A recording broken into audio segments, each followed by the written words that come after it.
गरीब किसान की लड़की जो अलग अलग गांव के लोगों को दूध पहुंचाने का काम करती थी, उसे एक पुरोहित के घर भी दूध पहुंचाना होता था। पुरोहित के घर जाने के लिए उस ग्वालिन को एक नदी को पार करके जाना पड़ता था। लोग उस नदी को एक छोटे से नाव से पार करते थे। बदले में लोग नाविक को पैसे देते थे। एक दिन उस ग्वालिन को पुरोहित के घर आने में देर हो गई। पुरोहित जो रोज ताजा दूध से भगवान का अभिषेक करता था, अब देर हो जाने की वजह से उस पर चिल्लाया। अब मैं इस दूध का क्या करूं? ग्वालिन ने कहा।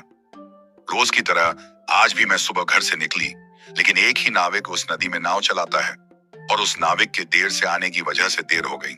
यह सुनकर पुरोहित ने गुस्से में कहा, लोग तो भगवान का नाम झपते झपते बड़े बड़े समुद्र पार कर जाते हैं और तुम यह छोटी सी नदी पार नहीं कर सकती हो।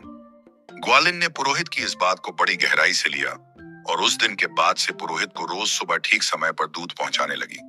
इतनी सुबह सही समय पर ग्वालिन को आते देख पुरोहित के मन में उत्सुकता उत्पन्न हुई कि वह रोज सुबह समय पर कैसे आ जाती है।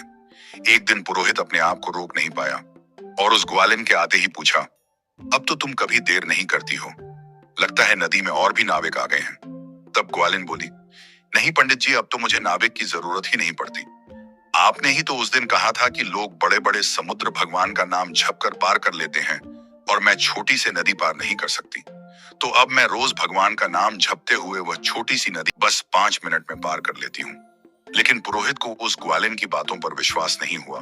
उसने कहा कि तुम उस नदी को कैसे पैदल पार करती हो, यह मुझे दिखा सकती हो। तब ग्वालिन और पुरोहित दोनों उस नदी की तरफ चल पड़े। ग्वालिन उस नदी के पानी पर पैदल चलने लगी। यह देखकर वह पुरोहित भी उसके पीछे पीछे नदी पर चलने को आगे बढ़ा। लेकिन जैसे ही पांव आगे नदी में बढ़ाया, वह नदी में गिर पड़ा। तब ग्वालिन जोर से चिल्लाई, आपने भगवान का नाम नहीं लिया, देखो आपके सारे कपड़े गीले हो गए। आपको भगवान में विश्वास नहीं है।